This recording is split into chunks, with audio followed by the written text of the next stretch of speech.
Hi, Mystery Recapped here. Today, I am going to explain a comedy film called $60 Million Man. Spoilers ahead. Watch out, and take care.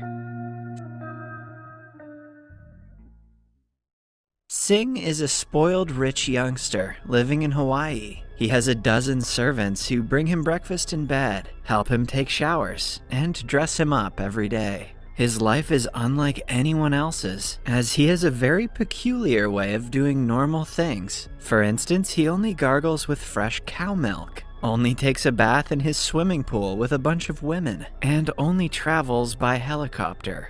Tat is Sing's personal assistant, who manages everything in Sing's life. Because Sing has always gotten everything he wanted, he has developed the hobby of troubling everyone around him. One morning, Tat and Sing board a helicopter to fly to Sing's college. All the students in the college know him as the spoiled brat who plays silly pranks. Still, because of his father's influence, no one dares to go against him. Sing's usual target is the school loner named Siu Fu. He breaks the toilet's wall when Siu Fu is inside of it to humiliate him in front of everyone. The poor guy bawls his eyes out and runs away naked and embarrassed. As Sing and Tat laugh at yet another successful prank, they are approached by a new girl named Chung-Chung. Initially, she startles Sing because of her ugliness. He is furious that she got admitted to their college because he had especially told the principal to only take in beautiful girls with nicer bodies.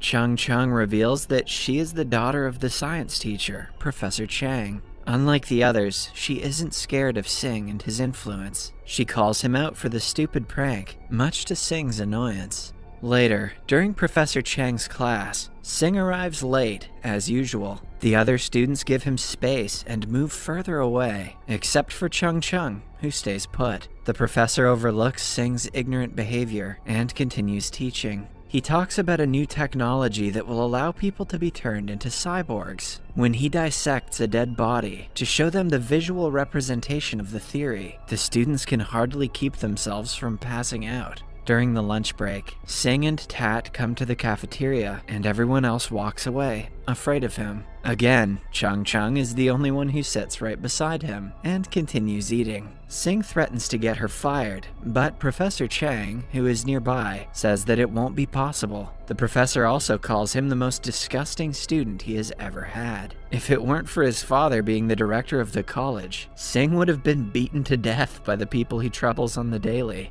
To test if his classmates would really do something like that, he blurts out that his father is not the director of the school. When the other students hear this, they do not waste their time before piling on top of Sing and beating him up. Sing is left furious after the incident. He and Tat break into the professor's house at night to teach him a lesson. They set up bear traps in the basement lab, hoping that the professor will fall right into it. But then, as they are about to leave, Tat notices a cut-off hand walking on its own.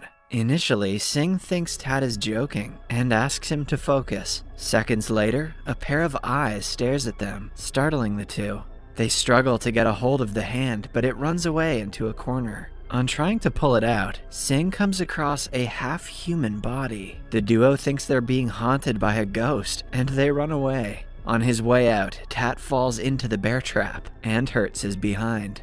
A while later, they call the police, suspecting that the professor is conducting experiments by dissecting people's body parts. The police search everywhere but cannot find the said pair of eyes or the hand. They think the idea is absurd and accuse Sing of wasting their time. In the end, they evacuate Tat and Sing out of the house. After everyone leaves, the hand and eyes reappear behind the professor, revealing that they are in fact one of his cyborg experiments. The following day, Sing is paranoid that the professor will send the body parts to trouble him again. Hence, he dresses up in football gear, ready to defend himself in case anyone tries to harm him. Sing's father arrives from China to give him a surprise, but is beaten up by his son after being mistaken for an intruder. Following that, someone knocks on their front door. On checking, Sing finds a seductive woman named Bonnie, asking him to help her bathe.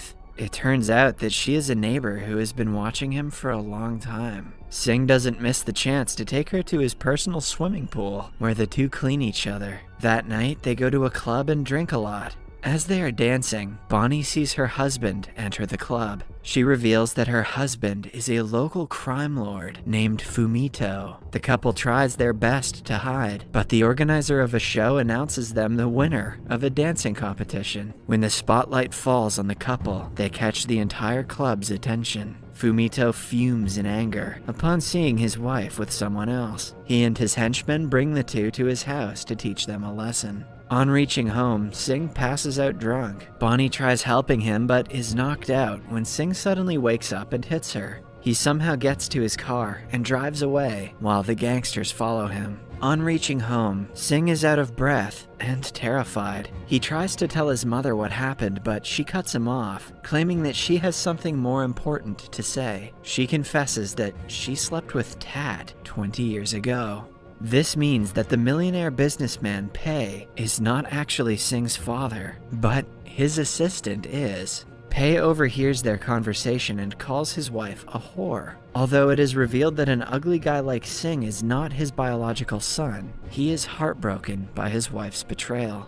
Tat also joins the conversation and asks Sing to stay as his son, now that everyone knows the truth. However, Sing wants $2 million and is willing to continue being Pei's son for money. Tat is distressed because he always loved Sing as family. Sing, on the other hand, kicks him out of the house to receive money from Pei. He did what he had to in the heat of the moment, but the following day, Sing is guilt-ridden. He always had Tat by his side growing up, and after knowing that he is his father, Sing cannot help but to feel sorry. Later that day, he goes to the church for self-reflection and finds Chung-Chung. He tells her what he did yesterday and how bad he feels. Chung-Chung also begins to realize that he's not as bad as she thought he was. That evening, the gangster Fumito sends his right-hand man Mark to kill Sing. They get into a chase around the house when suddenly the lights go off. When they turn back on, we see that Tat has come to save his son. He puts his life in danger for Sing, but the two are caught in the end.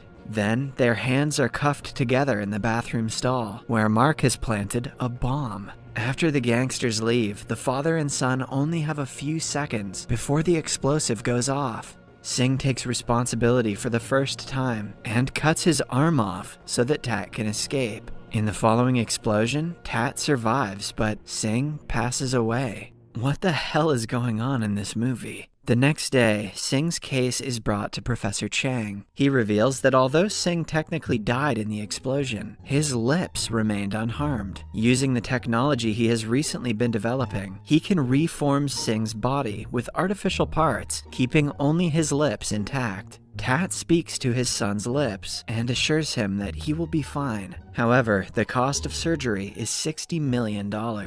Pei calls Sing and asks him to get rid of Tat if he wants the money for surgery. But Sing has come to his senses, even though he is only a pair of lips. He renounces his rich father and decides to stay dead, not wanting to abandon Tat again. Tat begs the professor to perform the surgery, using the $6,000 that he has. Chang feels bad for the desperate father and agrees to perform the procedure. But the results won't be as good, as he will have to makeshift the body parts with whatever things he has. Following that, the professor spends days and nights aggressively pinching and pushing the body. For the first few tries, many things go wrong. Sometimes Sing wakes up with a square head, sometimes with a tiny hand, and other times with hands attached to his lower body instead of legs. Then, a few weeks later, everything works out, and Sing is turned back to his older self, but with makeshift body parts. Since he is now a cyborg, his body runs on a battery that can die at any time. Sing has to be careful with his life, but he is overjoyed to finally be back alive. While the professor could find an alternative for all of his body parts, finding a male genital was impossible. Hence, currently, Sing has a faucet that helps him pee. Man, that guy's hung like a sink. In the following scene, a funeral is held for Sing, so the gangsters won't look for him again. No one comes to the funeral except for Chung-Chung, who is genuinely sad about his death. Sing sees her from afar and is happy that at least someone cares about him. Cut to 2 years later, Sing currently lives with his father and has been looking for a job. He eats batteries for every meal and has changed his genitals to a shower head instead of a faucet. One day, his college classmate Siu Fu offers him a job as a teacher in a school. Sing is overjoyed that he finally gets to earn money for himself, but little does he know, he's about to face the worst students in the country. On his first day at work, he's instantly attacked with buckets full of water and paintballs. His fellow teacher saves him from the attack and brings him to a safer place. He reveals that 50% of the teachers who have come to teach these students have resigned in only one day. The rest have either turned into handicaps, died, or gone crazy. With a renewed motivation to be the most strict teacher possible, Sing enters the classroom. He shows the students a knife to assert his dominance, but the youngsters trap him in a net and throw their bags at him. The principal of the school doesn't care because the students are the children of powerful and wealthy businessmen.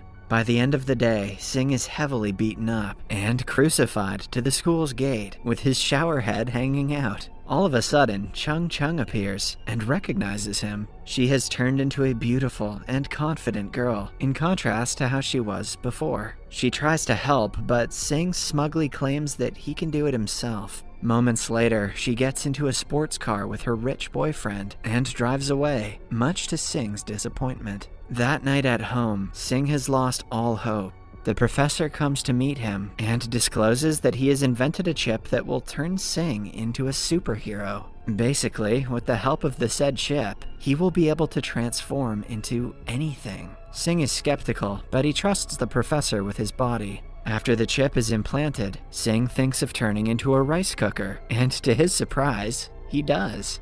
Then he turns into a toothpaste tube and spends the rest of the night like that. Now that he has superhuman powers, Sing goes to impress Chung-Chung with them. He finds her at a restaurant having dinner with her boyfriend and his parents. When she excuses herself and goes to the bathroom, Sing follows her. He claims to be a changed person and begs her to be his girlfriend. To showcase his skills, he even transforms into a strange toilet. Not what I would have gone for, but cool. When Chung-Chung is still not impressed, he takes over a magic show happening in the restaurant and shows his powers to the audience. By the end of the night, he is flying in the sky with Chung-Chung, using an umbrella as a parachute. Unimpressed, Chung-Chung agrees to date him. The next day, Sing goes to the school confidently. He transforms his hand into a water hose and teaches the students a lesson for messing with him. Eventually, they start to obey him and turn into good students. Everything goes well in Sing's life until one day, the gangster Mark finds out he is still alive and attacks him.